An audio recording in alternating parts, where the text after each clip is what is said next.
Auzubillahiminashaitanirrajim. Bismillahirrahmanirrahim. Assalamu alaikum. Jiayanu, Pakhera Gale, Ni Hao, Churashume, Washmale. Ohio Gonzaimas, Guten Morgen, Ola, Bojo, Privyet, Kaifahal, Halishuma Chatore, Ahlan Wasal, Marhaba, Buna, Mucho, Gracias, Swabi, Bali Kareaya. Hosh Galden and Ayasai, Huyamora, Chivato, Chi Haljot, Kalimera, Kherutan, and a very warm welcome to everybody who's tuned into PTV World and are watching what this morning. Ladies and gentlemen, I happen to be Shahzad Hasan Khan. With me, I'm really lucky that I've been joined by my very well-learned colleague who happens to be Miss Hajra Satti. And for everybody who's out there, ladies and gentlemen, we hope and pray that everybody out there is doing wonderfully well and that they're ready to kickstart their weeks with us. Today happens to be a Monday morning, a fine Monday morning. It looks like as if it's going to be winters in a couple of months' time or probably, in months' time as well. Why? That's exactly something that we will be talking about. Hello, Hajra. Assalamu alaikum. How are you feeling today? Walaikum assalam. Thank you so much, Jazakallah Khair, for introducing me. So it happens to be Monday morning. It is also 11th of November and it's an important day, especially in Azerbaijan and Baku, where there is an assembly of the global leaders who are going to decide or pontificate over what will be the health of the future of the planet Earth. So in this regard, our Prime Minister Shahbaz Sharif is also be visiting the Baku, Azerbaijan to participate in the World Leaders Climate Action Summit being held on November 12-13 as a part of the 29th UN Climate Change Conference, COP conference it is also called. At the summit, the Prime Minister will make a robust call for the climate solidarity and climate justice based on the established principles of equity and common but differentiated responsibilities and respective capabilities. On the sidelines of the visit, Prime Minister is also scheduled to hold bilateral meetings with participating leaders. Deputy Prime Minister and Foreign Minister Senator Mohamed, Akhtar, cabinet members and senior officials will accompany the Prime Minister. And of course, this COP raises some very, very important topics. And I think one thing is really clear, that the climate change is a catastrophe that is a human made and we need to do something about it. It's not just the talking that should happen, but we should walk the talk and catapult all of those conversations centered around the climate change into the main of policy making and making sure that we are leaving behind a planet that is safer and habitable for our future generations. Exactly. And in addition to this, I think what we really need to kind of bring into consideration or kind of talk about is that how UNFCCC happens to be a multilateral treaty, made with the Kyoto Protocol or 2015 Paris Agreement as well, and how all the member countries really need to make sure that yes, what exactly Hajra just mentioned, that it's habitable and that we leave behind something for our future generations as well, because even unfortunately for us, it does not really look like as if that's the weather that we should be breathing in. But while we are at it, let's be in conversation with somebody who can actually set the path right and what the world leaders really need to do, or probably all of those economies which are booming, are developed, are the ones who happens to be the main. I'm not going to use the word, well, I'm not going to use it because it might not look very nice on television, but they really need to have some sense for all the other people who are at the brunt of it. So, ladies and gentlemen, to talk about this, we're very lucky that we have been joined by the UN Resident Coordinator and Humanitarian Coordinator in Pakistan, happens to be Mr. Muhammad Yahya. Hello, assalamu alaikum. Very good morning. Thank you very much for having me. It's an absolute pleasure, sir, hosting you again. So now let's talk with the COP29 report. What are the talking points on that? And we will further develop the conversation on it. So I think you covered most of it initially. The challenge here is to how do you make sure that we keep the warming at 1.5 degree, and that was the commitment from Paris. Yes. So the mitigation, less pollution, and more green and more transition to renewable energy. The other discussion, which is important for Pakistan, is how do you finance countries that are disproportionately impacted by the pollution of others. Right. So Pakistan is the frontier country in terms of the impact of climate change. You see it in the floods you have. I visited Chitral recently and I saw firsthand the impact it's having on communities, specifically issues around glacial outbursts, debris. So people's livelihood and their way of life is being impacted by climate change. But Mohamed Yahya sahab, there are lots of conversations centered around how we are entering the anthropogenic era, right? The idea that human activity is subverting the health of the climate and it's a very dominating form of the existence which is threatening the existence of flora, fauna and other species out there, right? How can we bring these conversations into the climate change and COP29 conference? So COP29 is the only platform that brings everybody together and says, because climate change does not respect borders, it doesn't need visa. It doesn't need permission. It just it impacts everybody. True. So it really needs to bring all the global leaders together to say, what are the responsibility each of us should have to make sure this one planet that we have is habitable. So that is the challenge, and they have to. I mean, the roadmap is clear. We've agreed in Paris. We know what we need to do. The challenge is getting them to do it. Do you really think we know what to do? Because in the happening of the recent elections in the United States, Donald Trump is again in the power, right? And he has threatened to come out from the Paris Climate Agreement back in 2015. And I think there are a lot of conversations going now, where he also wants to pull out from that treaty. So how do you see the rise of Donald Trump in the context of the climate change conversations? Well, one thing we know is that whether climate change is happening or not happening is not a debate. It's a scientific fact. Right. You say in science you can't have an opinion, because science is science. It tells you it's warming, and you just have to ask Pakistanis. They'll tell you whether climate change is real or not. From the floodings you've experienced, the billions you've lost on from the heat waves that we have experienced. Exactly. So this is an issue that we hope that we will try, as the UN will continue to convince our member states that this is an existential threat for all of us, and the time for acting, we're really losing that window if we don't do significant Exactly, which is action. why I think that the most pertinent question as of now would be, what different will this COP29 do, which the previous ones couldn't? Well, one thing that it has to do is financing. They call it the financing COP. And financing means that we need to move away from promises. You all remember Pakistan led the loss and damage fund after the devastating flood. Your leadership as a country was incredible, but where are the resources? Very little has come. There are some resources, but not sufficient.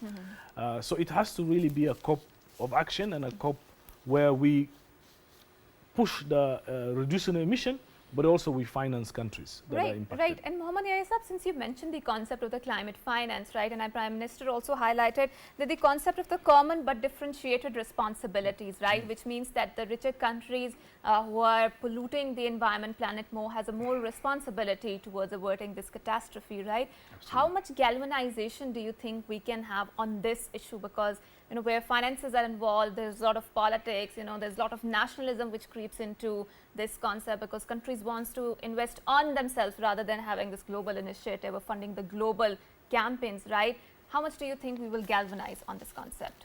We are hopeful. At least those of us who work in the UN, we're always hopeful. We are that is our DNA. But I really think this time countries that have polluted have to be able to finance communities that have been impacted, but also the globe has to take serious responsibility on this, because the worry, and our Secretary General has been very clear, is that the window of action is closing, and the impact that our kids and our future generation will be devastating. So we have to be less selfish today. So to create a better planet for everybody to live in. Or probably be, cousins to Elon Musk and travel to Mars, if that's something the future holds for us. But while we're at it, there's one question which I certainly need to ask, for probably have a better mindset about the climate financing and funding which is happening. Now imagine that you have given us a reference of the, loss and damage fund, and obviously there are $30 billion of losses, and then that was something that we needed to build back better. But with such a catastrophe where we're talking about greenhouse gas emissions, not just that, carbon footprint, all of that which is actually cost, do you think that such finance will actually help us get better? Because I think if we are at the brunt of it because of somebody else doing it, what will the finances, or how will the finances help us? I'm glad you asked that question. So the financing helps in many ways. One, it helps communities to adapt. Okay. So if you are a community that is constantly flooded, to be supported to be more resilient, to make sure your agriculture, your livelihood uses climate resilient seeds, for example, or climate resilient agriculture. That's one area. Communities that are on the coastline, their ability to manage erosion. Communities that live on the mountains, to make sure that the hills are forested so that they can mitigate the impact of climate change. So there's a lot of things you can do on the resilience side and adaptation side on financing. The second part is your economic loss. If you keep losing billions of dollars every year, the country's ability to meet sustainable development goals in the next 5 years will be impossible. True. So this is a serious both economic but also livelihood issue for Pakistan, and financing will help in that Thank you regard. so much. Right, and Mohamed Yahya sahab, I think this brings us into a more deeper and I think vulnerable conversation too regarding the entire construct of capitalism, right?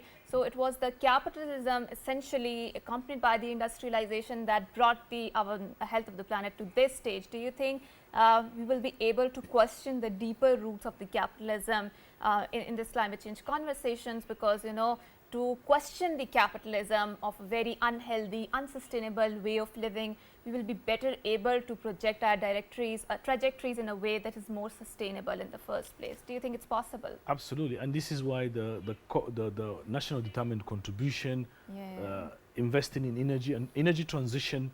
The argument is that actually we can maintain we can make our planet cleaner. We can continue to be competitive as an economy by going green, so that we emit less, we pollute less. So this is the challenge. From the UN, let me just plug maybe some of the work we're doing in Pakistan. One of the areas is the Living Indus initiative. Your entire civilization is based on this incredible river. And the life it gives to all the communities. 90% of Pakistanis live around the Indus. How do we keep it clean? How do we keep it livable? How do we make sure that it continues to provide livelihood for people? It's part of the agenda that actually you can live healthier, greener, and while at the same time not impact your economic development. And I think that is the conversation that many countries has, because you're right, there are those who feel that the economic livelihood will be impacted by going green, therefore they need to emit more greenhouse gases. And I think the evidence shows that actually there's been so much progress around going green that we can save our planet while at the same time continue our economic activities and our prosperity. Don't you think that, you know, this conversation, because there's a lot of talking now, and, you know, Hajra very rightfully always mentions, you know, we need to walk the talk. Don't you think that, unfortunately, I don't know if it's a very pertinent example or not, but whenever there's a newer country who actually wants to kind of build their own nuclear missiles, and there's so many sanctions which came into play, you know, for so many countries that we have seen in the past as well. Don't you think that when we talk about, you know, such a catastrophe of climate change, there's hardly anybody held accountable for whatever their actions have contributed, or however their countries contributed towards climate change, or us or our globe getting more warmer? Don't you think that there needs to be a more resilient talk about it? That's number one. Number two, that countries should be held accountable for whatever they have been contributing towards climate change and a warmer globe. Absolutely, and they committed to be held accountable through the COP agreement, COP 20, what's it, the Paris agreement. Paris COP agreement. So in there, they're all committed, okay, we have done damage to the globe, that the warming is being caused, as we'll say, that by human activity, that we need to all commit to net zero, pathway to net zero. True. But we've also seen the same countries, because of elections and other things, have changed their tune. They say, okay, we will delay the net zero, or we will take longer. So I think the issue here is not only, the good thing about the COP 29 and all the COPs is not only governments coming together, it's about civil society, it's about communities, it's about hearing their voices, because I really think our ability to meet our targets and continue to make this only Earth, we have only one planet.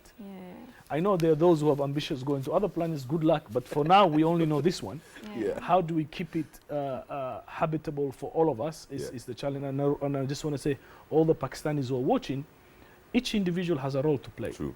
How you behave, how you treat your environment, how you ensure you don't pollute, how you ensure you don't use more plastic, how you, when you go up the Magala, you don't throw things around. All that, each of us have a responsibility to keep our planet clean. Right. And I think this also brings us to a very deeper conversation about the stakeholders who are deeply invested with the carbon energy or carbon emission energy, right? The countries who are actually exporting the gases which are polluting the environment. Number one, what are the alternatives that we can root for it, right? Which are a good, healthy alternative. I know we do have renewable energy resources, but I don't think so they can be a substitute for the carbon, gas, oil, or whatever the purified form of it, right?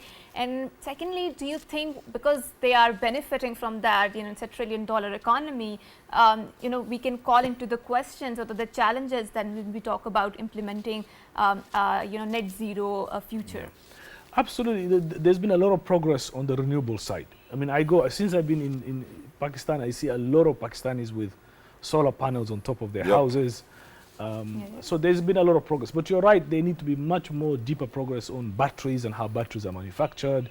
But there's also, Pakistan is also has significant renewable energy. I've seen a lot of hydro that is renewable. Yes, solar. So there is progress, but we can do more on that front. But the argument I always tell people who I run into who think, oh, what about my economic activities? I ask them, do you want to be rich in a place you can't breathe? Do you want to be prosperous? Well, there's nobody left, or you have asthma, or your children are suffering from different diseases because the environment around us is, or there's heat waves. I mean, we've seen the heat waves in this country. So there has to be a realization that we need to protect our planet because this is the only place we have, but also we then need to invest to make sure that people are able to meet their economic ambitions or prosperity within and go green. So this is the debate. Thank you so much, Mr. Mohamed Yahya, for being with us. Lovely to be in conversation with you. You've been a fabulous guest, every time you've been in the studios as well. And while we are at it, I think there are two things which I would love to mention. For example, we do see the advent of electric cars. Now imagine for a population of 25 crore people in a country, there are only 9.1% of the people who actually drive cars. So are we really making, these solutions for all of those people who are at the brunt of it? Number one, we have to think about it. Number two, this is one thing which I would love to say in Urdu so that the message goes away to a lot of people, and that is that कि हम हर वक्त सिर्फ ये बात नहीं कर सकते हैं कि जी हमने तो कुछ किया नहीं है जिसकी वजह से क्लाइमेट चेंज हो रहा है. हम 35 लाख टन जो हमारी एग्रीकल्चर की जो भी बचत रह जाती है, पीछे जो चीज़ें ज़ाया हो जाती हैं, हम उसको आग लगाते हैं, हम उसको जलाते हैं, जिसकी वजह से स्मॉग का फिनोमिना हमें नज़र आता है. हालांकि अगर आप उसको रख लें और वो बायोडिग्रेडेबल हो जाए तो उसके बाद वो अच्छी खाद भी बन सकती है और उससे चीज़ें निकल सकती हैं. तो मेरा ख्याल है, where Mohamed Yahya actually said that we really need to kind of think individually what we can do. So every one of us has a role to play for our future generations so that this planet stays habitable. We're heading out towards a short break. Don't go anywhere. We will be right back. Good morning. It's a morning with a purpose. I love it. Thank you. Thank you so much. Thank you.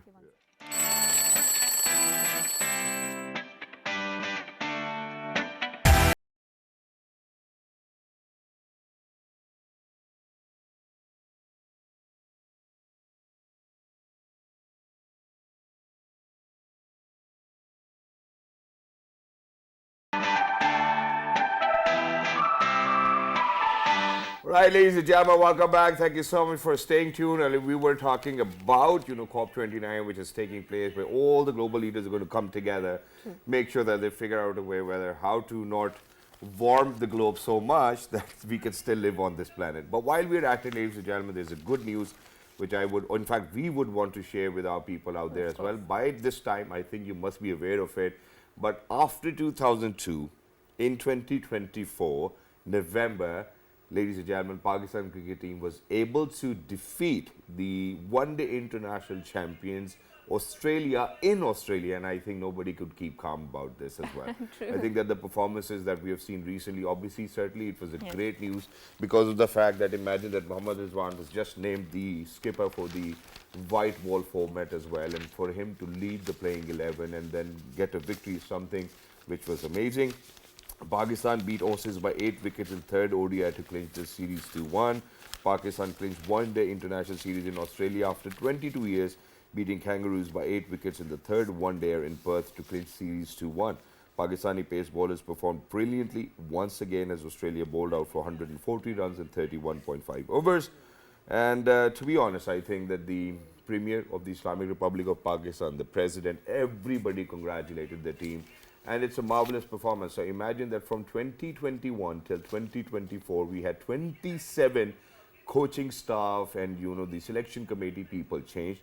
But I think thank you so much to the Honorable President and the Honorable Prime Minister of the country for congratulating on such amazing performances. This will certainly give us a lot of boost. Just very recently, we defeated England over here in Pakistan in a test match series with 2-1. Now, defeating one-day international champions, Australia, in Australia is a milestone that we achieved after 22 long years.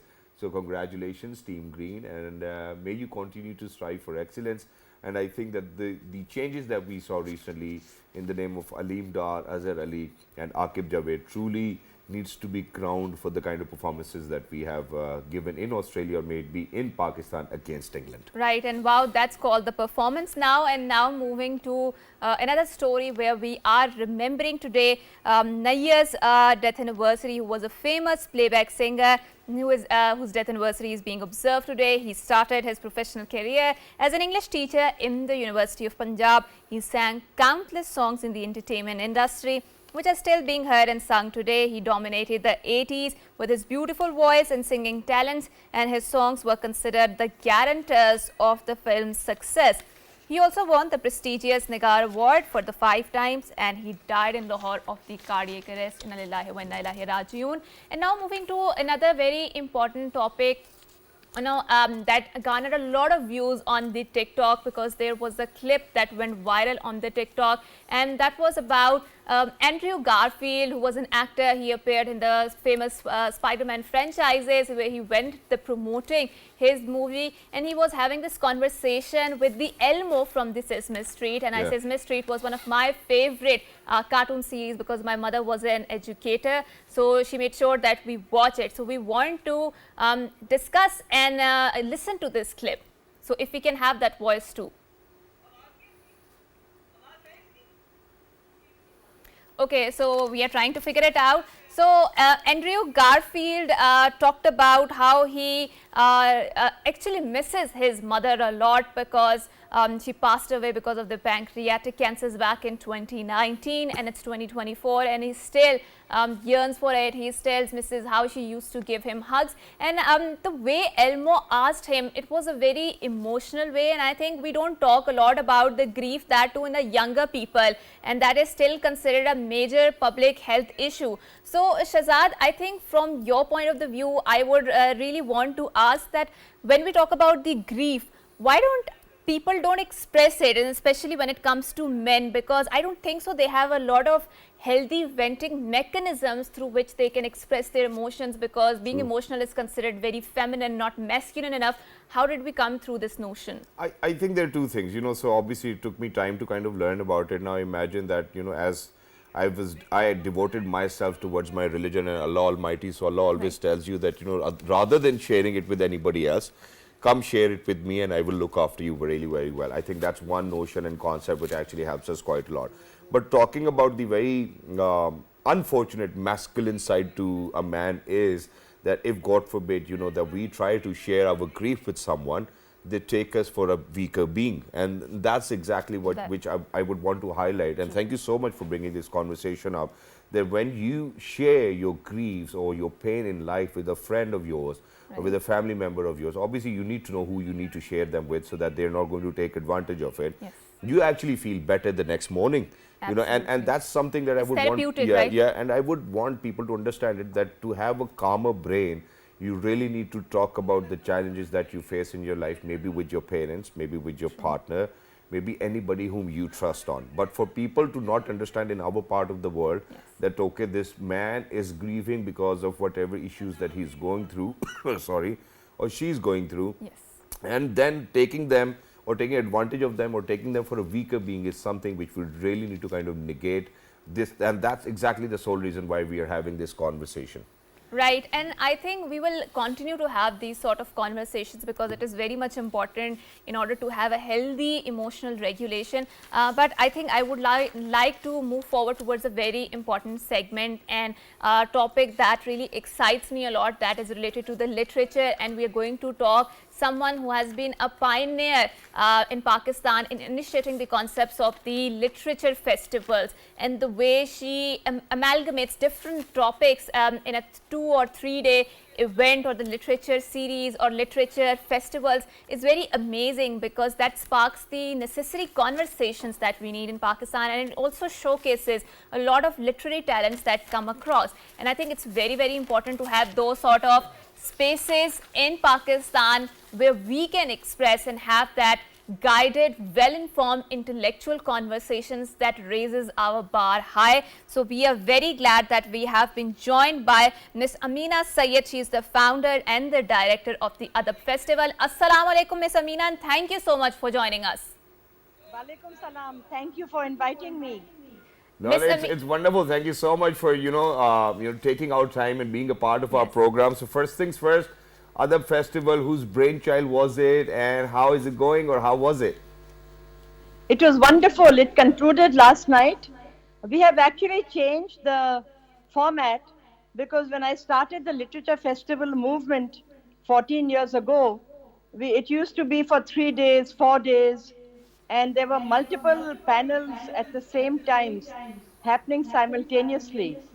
But now I find after 14 years, people are getting that format is becoming repetitive.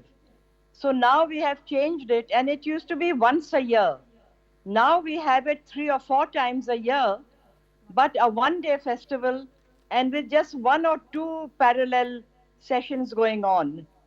So the idea is that people can attend the festival multiple times a year, and not just in Karachi, but we will also take it to Islamabad and Lahore and Quetta, and then back again to Karachi. So that's our idea now. We have made other changes also, which I will tell you when in the course of this interview. Right, right. So, Miss Ameena, we are really waiting in Islamabad for the other festival to be held here. So, Miss Ameena, so now let's go to another important question. So, how do you create that amalgamation of the literary mix, right? What sort of importance do you give, and how do you select that which voices needs to be represented, because there are plethora of voices out there, right? And which needs to be more prioritized in that entire mix? Well, actually, we try to, if any new book is published, we always try to organize a launch of that book. Yesterday, for example, we launched Omar Shahid Hamid's book, The Election, and another book by Aisha Sarwari called Heart Tantrums. Um, it's a memoir of misogyny and marriage. Yeah. Well, And then we try to get we try to cover other languages as well, other Pakistani languages. Yesterday we had a session on Shah Abdul Latif, which was absolutely packed. People were standing outside. It Wonderful. was so popular. So whatever the current theme is, but this year we added something new. We included a lot of young people. The youth were represented in a big way. They were not just in the audience, but they were also as I think there it's as wonderful. I speakers think and it's wonderful, moderators. Miss Ameena. It's wonderful to see this kind of initiative, and how 14 years down the line, here we are talking about the success of it. There's another question which actually comes to my mind, and that is that now we do see that how there's a mushroom growth of Islamabad Literature Festival, Karachi Literature Festival, yours Adab Festival as well. How do you think that we really need to make sure that one festival has got a little bit, or have got a little bit of distinction from another one? So how do you make it different for people who were probably at the Karachi Literature Festival, or how do you think that you were going to make it different for them to attend the Adab Festival if they were in the Islamabad Literature Festival? So what's the unique selling point over here? Well, I founded the Karachi Literature Festival and the Islamabad Literature Festival. I think the difference is that this time we had a lot of youth in the other festival, and we had we changed the format completely. And the third thing was that we added new subjects. It was not just books and authors, but we added subjects that are of interest to Pakistan. I mean, we added, for example, banking, business, agriculture, and we had a session on rice, on the importance of cultivating rice, because it is the second biggest export.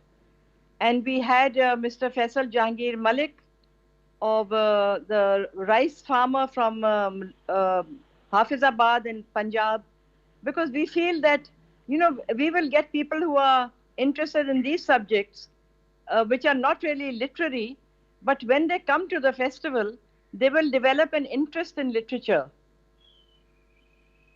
And in addition to this, madam, the sole reason why I posed you this question was because when I was going through your brief, I got to know that that you are that one lady behind the Karachi Literature Festival, Islamabad Literature Festival, Adab Festival, and it's great to see.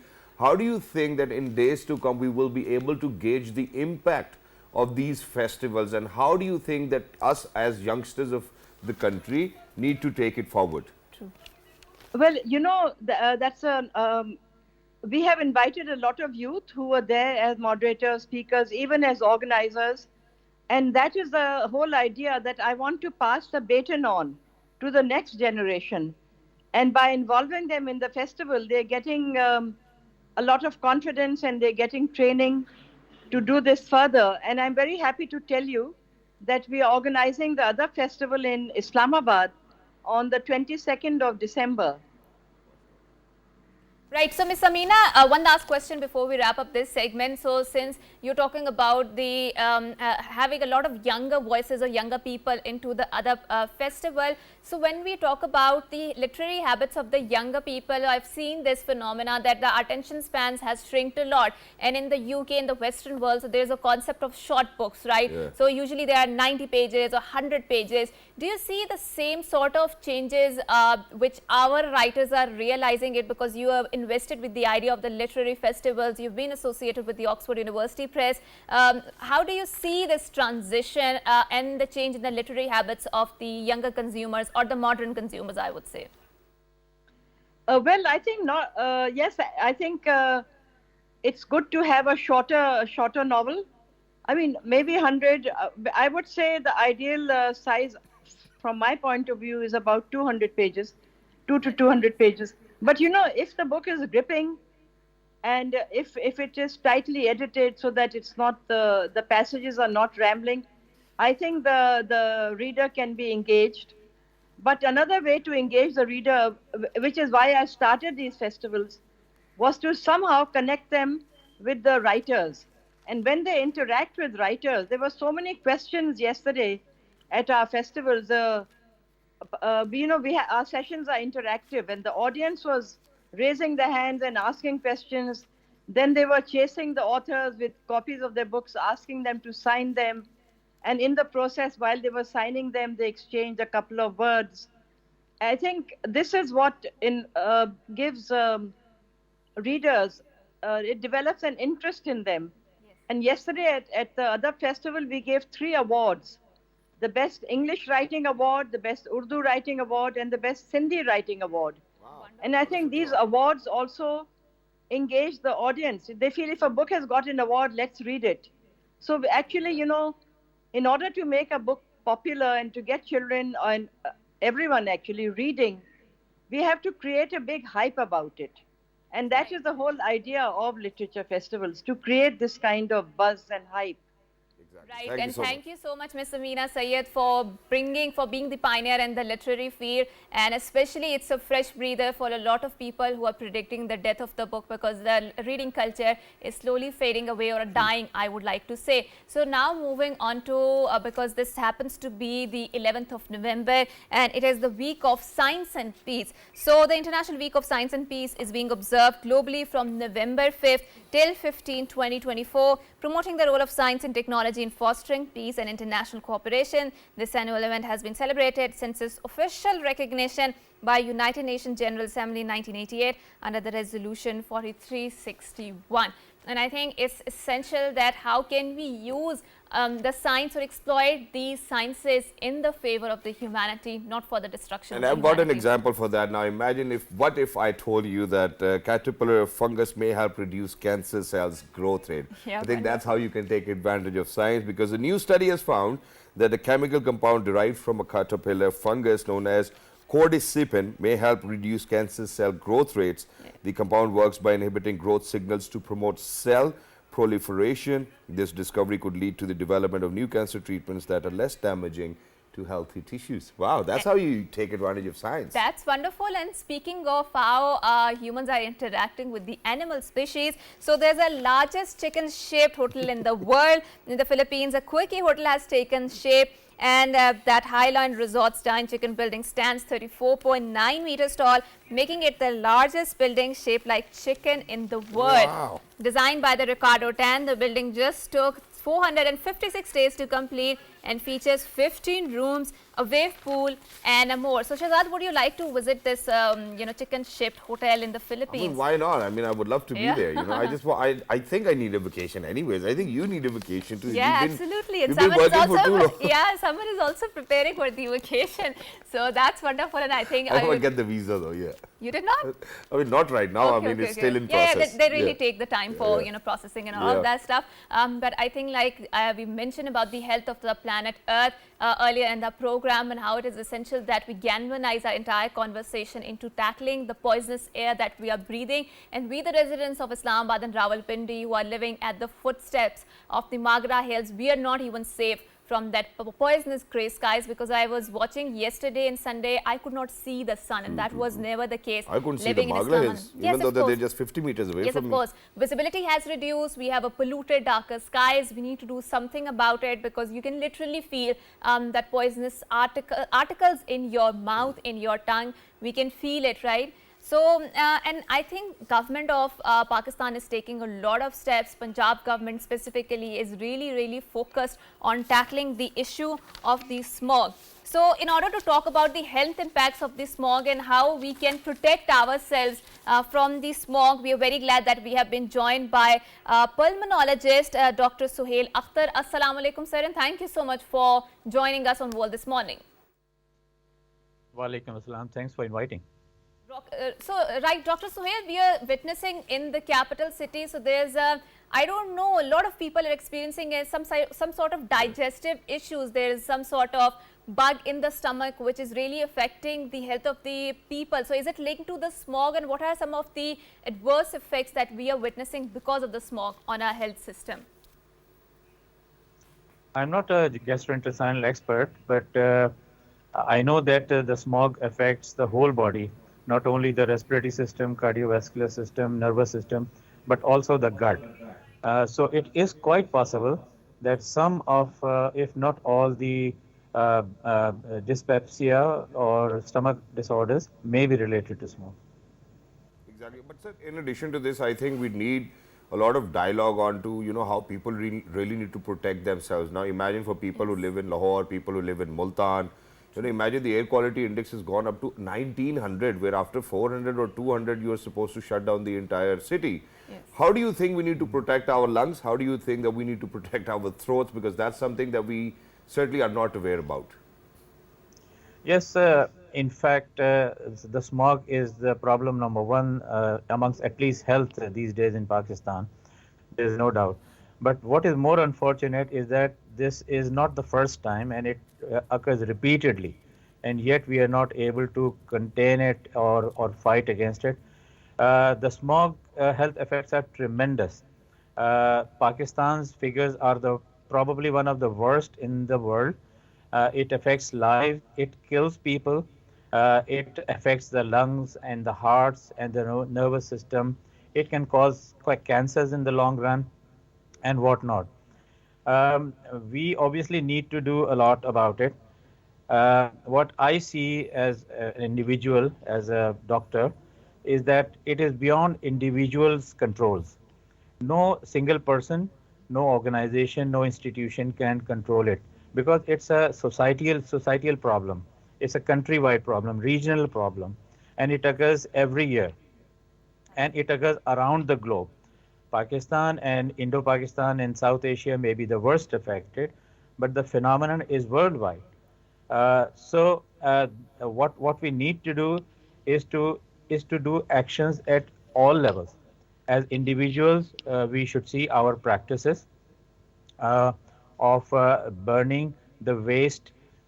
This is obviously also important at the city community level. The city controllers, the city council. That's fine. I'm sorry to barge in, but that's fine. And we have had this conversation whether what needs to be done. Right.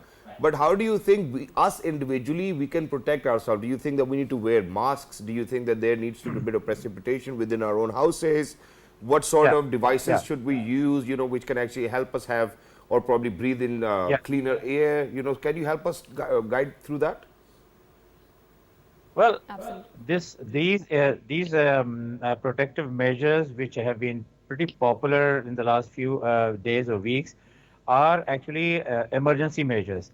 These are not going to clean our environment, but protect individuals. So as an individual, if I can avoid going out, I should stay indoors. I should shut the windows and the doors to avoid the smoke coming inside and its ill effects. When I have to go outside, I must wear a protective mask. Now, the surgical masks which are available, we know them from our COVID days, are pretty thin, made of fine paper, and they are unlikely to protect individuals from the smoke going inside our nostrils and mouth. So either we use the proper N95 mask or the KN95 or some derivatives of it, because N95, even for the healthcare professionals, is very difficult to get. It's expensive, and not everybody can afford it. So if we can use the surgical mask double or triple and use it, I know it's going to be uncomfortable. I also find it uncomfortable, Yes, but absolutely. it at least protects you from somewhere. So, using the mask for going outside, avoiding the outdoor exposure as much as possible, and in particular, as an individual, I am responsible for my house, my the locality around my house, my mohalla, and I should combine together to make efforts with the society to limit the small fires that we are making every day in our localities, to burn the sewage and the rubbish, and of course the cars that we use. If I can use public transport, we should cycle more and more to avoid the number of vehicles coming outside in the streets and increasing to the smog problem. These are the individual measures, but as I said, the net effect will only come if the society comes in together, and the government and the civic agencies and the industries, come together and take drastic actions. Right, and Dr. Sohail, thank you so much for advising us about the health advisory, and I think Punjab government has very wonderfully implemented the green lockdowns, in which they are asking people to be more responsible for their actions, because at the end of the day, it always comes down to the every individual who is living in the society and is contributing towards the entire functioning of the society. Once again, Dr. Sohail, thank you so much for having this conversation regarding the health effects of the smog and how can we protect ourselves. And one thing that Dr. Saab said that we should always take advice from is that I went to Lahore and I see that people are not very particular about wearing the mask, because it has become a new normal for them. And in the longer term, that is going to affect their health, and you can already feel that effect. So in order to make sure that you have a good health, or you can have this sort of preventive or preemptive measures, please wear the mask and make sure that you avoid unnecessary exposure outside. With that, we are wrapping up our segment, our program. Until next time, it's a goodbye, Allah Hafiz, and good morning. Good morning. Have a great day. Great week.